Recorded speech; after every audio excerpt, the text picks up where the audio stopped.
Muito bem, hoje a coluna tem uma convidada especial, a deputada Ana Paula Lima, do PT, está conosco para conversar sobre o cenário nacional. Está no período de recesso hoje lá em Brasília, né? A partir desse finalzinho do mês de julho aí é recesso, e ela, claro, está aproveitando para visitar as bases, para visitar os municípios catarinenses, e ela tem aqui uma ligação muito forte com o Planalto Norte. Inclusive está vindo do Hospital Santa Cruz, né, onde destinou recentemente uma verba de R$ 500 mil. Seja bem-vinda, deputada. Muito obrigado, Ednei. De novo, nos recebendo nesse espaço tão importante, democrático, né? É importante falar de democracia, de respeito, de liberdade, e nos acolhendo de uma forma muito afetuosa, porque a política ela tem que ter afeto também, mas o afeto do amor, do carinho e do respeito. Novamente vindo aqui ao Planalto Norte por duas questões. A gente está em recesso em Brasília até dia 31, que é o recesso parlamentar, mas a gente não deixa de trabalhar também, e é importante esse período para que a gente possa ouvir a nossa comunidade, as nossas lideranças políticas, falar dos investimentos do governo federal para o estado de Santa Catarina, sou vice-líder do governo do presidente Lula, e dos investimentos que têm acontecido aqui no Planalto Norte. Teve aí o programa de aceleração do crescimento, onde vários municípios receberam as obras do PAC, desde escola, creche, unidades básicas de saúde, o telemedicina, os combos, ônibus, né? Canoinhas também recebeu aqui uma creche, que a gente vai fiscalizar essas obras, e recebeu um ônibus. Fora as unidades também do programa Minha Casa Minha Vida, que são unidades habitacionais, e há uma necessidade grande nessa região também de novas unidades básicas habitacionais. Mas sempre durante todo esse meu período de deputada federal, sou enfermeira, eu não podia também fazer os investimentos na área da saúde. O Hospital Santa Cruz sempre recebe emendas nossas, desde custeio quanto também de investimentos, e no dia de hoje a gente foi lá fazer uma visita ao hospital, saber dos acontecimentos, né, recentes que tiveram no hospital, fazer essa cobrança, né, dessa agilidade também, do cuidado que precisa se ter pela vida feita pelos nossos profissionais, tanto médico quanto de enfermagem, quanto da farmácia, e que a gente possa também fazer novos investimentos. O Hospital Santa Cruz é um hospital de referência na região. Nós estamos passando por um problema muito grande no estado de Santa Catarina, da falta de UTIs.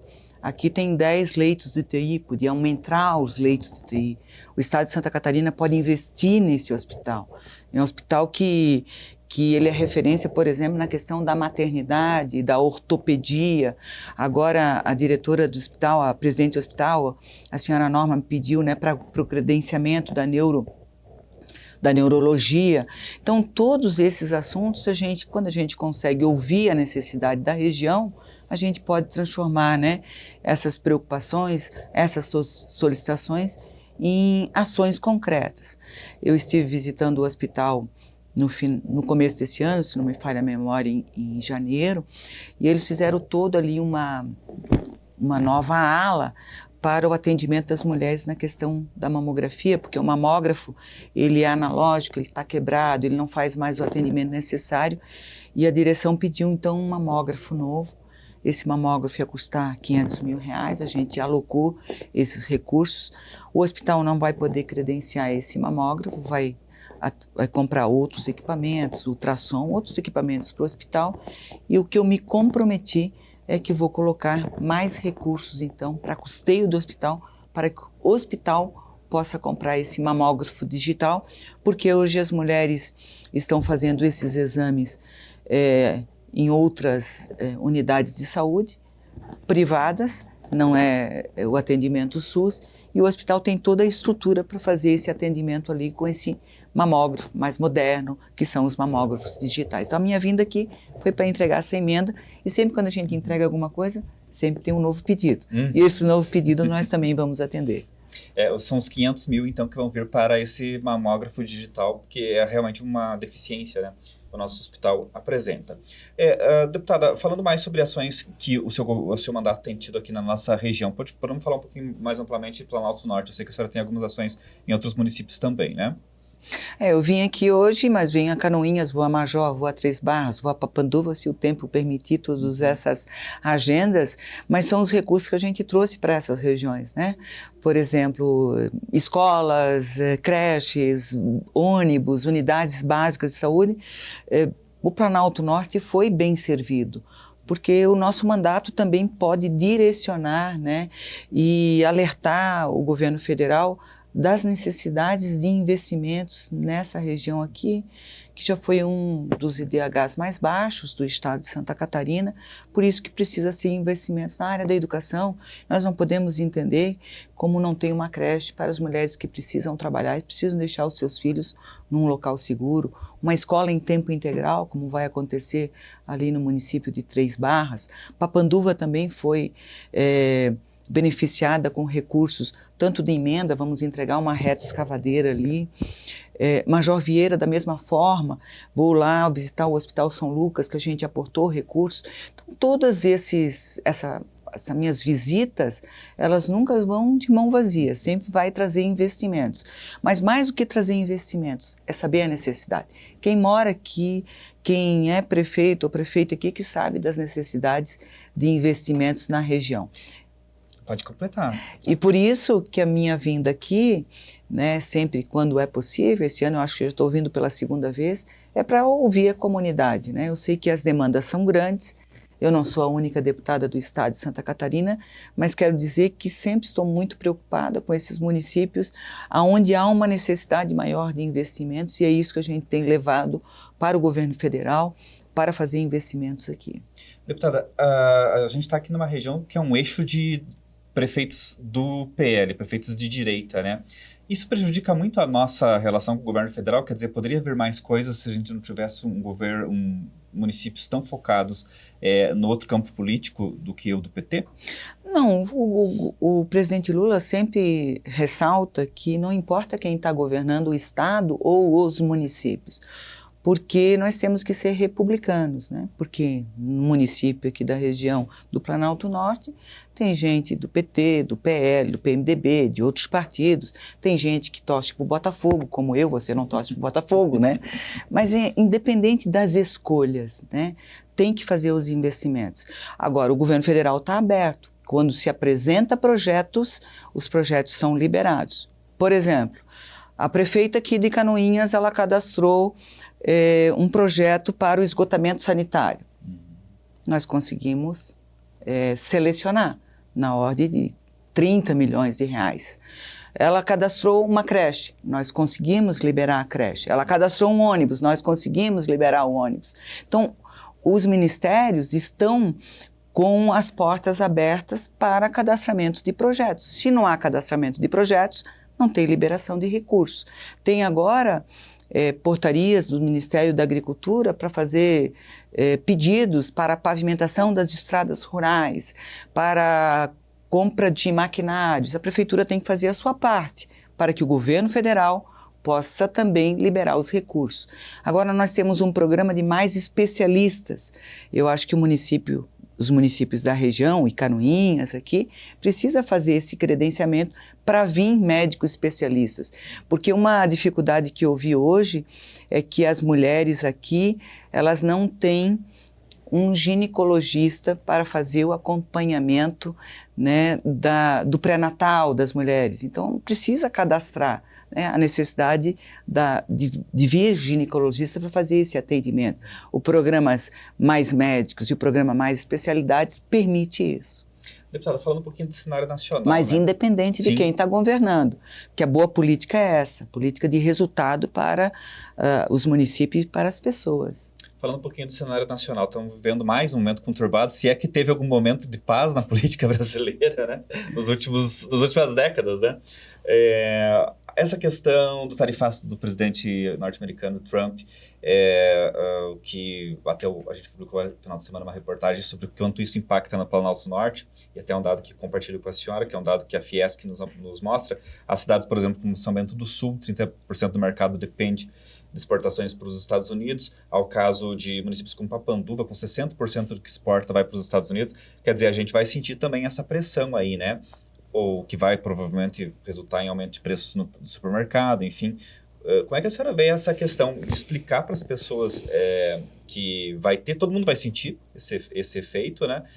Ou já está sentindo, mas que o Brasil não abre mão da sua soberania, como o presidente Lula tem dito repetidas vezes. Quer dizer, se está impondo ao Brasil não uma questão comercial, mas uma questão político-ideológica que pode resultar no bolso dos brasileiros, né? Como um todo. Que vai afetar os nossos empresários e os nossos trabalhadores, primeiramente, né? E vai impactar muitos municípios. A região aqui do Planalto Norte, por exemplo, é grande exportador de móveis, né? De madeira. Isso, e Santa Catarina exporta bastante. O hambúrguer americano, a carne vem de Santa Catarina, né? O nosso suco de laranja, os nossos motores, né? Tudo isso é questão aqui que Santa Catarina exporta para os Estados Unidos. Mas veja bem, por causa de uma pessoa fazer uma guerra comercial desse tipo, é lamentável que isso tenha acontecido. E mais do que isso, a você que está nos acompanhando, um deputado, né, federal, como Eduardo Bolsonaro, que era para estar trabalhando, né, em benefício do Brasil, está fazendo a defesa dos Estados Unidos. É a mesma coisa que eu querer entrar dentro da tua casa e mandar. Né? O Brasil é um país soberano, mas o presidente Lula tem feito todas as tratativas necessárias, principalmente a lei da reciprocidade, que a gente chama. Os Estados Unidos têm 6.900 empresas americanas que dependem da nossa matéria-prima, que é a madeira, que é o suco de laranja, que é o petróleo, que é a questão da carne. Então, eles dependem do aço, dependem da nossa matéria-prima, que os empresários americanos também estão cobrando do presidente Trump. E no Brasil nós temos 3.500 empresas americanas aqui dentro do Brasil, que elas também precisam estar cobrando do presidente americano ações dessa natureza. São ameaças que estão sendo feitas, né, para o nosso país. Mas nós já abrimos campos em outros países, em outros continentes, para que o Brasil não seja prejudicado, né? A exemplo do que a Argentina está falando hoje, né? Vai começar a fazer as tratativas com o Brasil. Então, eu espero que isso seja resolvido o mais rápido possível, mas a gente tem que colocar a culpa em quem está fazendo esse tipo de coisa, que infelizmente é a família Bolsonaro, que dizia que era patriota, que defendia o Brasil, e agora a gente está vendo do que lado que eles estão defendendo os Estados Unidos. E a outra questão também, Ednei, é a questão do PIX, né? Não sei se vocês lembram de uma fake news que falava por aí que o presidente Lula ia taxar o PIX, que o PIX iria, né, ser investigado. Veja bem, o que o Trump falou? Que também quer investigar as nossas transações através do PIX. Então, agora a verdade está vindo à tona também. E é bom fazer esses esclarecimentos, que a gente defende o Brasil. É importante dizer, o que ele quer é acabar com o PIX, porque isso prejudica, por exemplo, se você paga no PIX, a Mastercard e a Visa, que são empresas americanas, não faturam a taxa do cartão. Né? Então, isso é importante dizer, que isso vai realmente afetar o bolso de todo mundo, porque o PIX não tem cobrança. Eu faço um PIX sem nenhum tipo de taxação, ao contrário do cartão, que é cada compra que eu faço, né? Só um exemplo, tem vários outros exemplos de como o mercado americano está sendo afetado pelo PIX. Mas é uma questão dos americanos, nós aqui só ganhamos com isso. Né? Outra quer fazer a investigação na 25 de março, em São Paulo. Então, toda é uma guerra comercial. Mas isso só tem um nome, família Bolsonaro, que em vez de estar defendendo o nosso país, está defendendo os americanos. A senhora acha que a pressão do empresariado americano mesmo pode reverter essa taxa?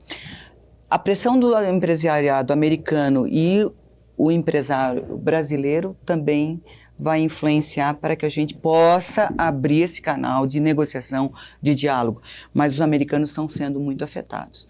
O hambúrguer deles, o aço que eles utilizam, a madeira que vai do Brasil, a nossa carne suína, tudo isso já está afetando os Estados Unidos. E tem uma questão muito grave aí também, né, deputada, que está falando em 1º de agosto, é um mês para você falar de comércio internacional é um dia, porque você tem todo um período de transação, negociação. Então não dá nem para entender como que o que está programado para 1º de agosto, por exemplo, vai pagar essa taxa. Se já foi negociado, já foi feito nota fiscal, muito possivelmente, já foi faturado. Claro, enfim, né? Claro. Mas veja bem que ele deu esse prazo, e nesse prazo ele deu por causa das ameaças que eles já estavam sabendo, né? Que foi a tornezeleira colocada no ex-presidente, o fato do outro filho dele estar saindo do Brasil no dia de ontem. Eles sabem do que eles fizeram para o nosso país e quanto lesaram o nosso país. Por isso que é esse medo né, dos próximos acontecimentos que estão por vir no nosso país. E uma coisa que parece que as pesquisas já estão detectando também, que o tiro meio que saiu pela culatra, porque se a ideia era desgastar o governo, parece que houve um fortalecimento do presidente Lula com essa situação, né? Sim, porque agora a gente está vendo quem é que defende o Brasil, porque taxar o povo brasileiro, inclusive os empresários do agro preocupados, os empresários agora da pesca que tiveram negociação, todos os empresários do aço, né? A Gerdau, por exemplo, financiou a campanha do ex-presidente Bolsonaro, agora está vendo, né, o quanto vão ser prejudicados se realmente ocorrer essa taxação agora no dia 1º de agosto. Eu acredito que é uma cortina de fumaça que está acontecendo e que a gente possa reverter essa situação. Para encerrar, vamos falar da eleição do PT, teve recentemente, né, a eleição nacional e também nos diretórios estaduais e regionais. Como que ficou aqui a situação de Santa Catarina, a questão nacional, como é que vocês viram esse cenário? O Partido dos Trabalhadores é o único partido que faz as eleições diretas, né? Tanto para diretórios, presidência do partido em nível de município, estado e nacional. Nós já terminamos em nível nacional, nosso presidente é o Edinho. Em nível de estado, nós vamos ter eleições agora no próximo domingo, dia 27, turno, né? Que é o segundo turno, que está em disputa, né? O deputado Fabiana, a deputada Luciane. Muito tranquilo as eleições, a escolha dos nossos filiados vai acontecer. E em alguns municípios nós já terminamos as eleições para a presidência do PT municipal. Exemplo aqui de Canoinhas, que o nosso presidente, que está nos acompanhando no dia de hoje, é o presidente Fernando. Joia. Beleza, então tá aí. Muito obrigado, deputada, mais uma vez pela sua presença aqui. Deixo espaço para a senhora se despedir dos nossos espectadores. E sempre que vir a Canoinhas, será sempre muito bem recebida, assim como todos os políticos do cenário nacional e estadual que por aqui passam.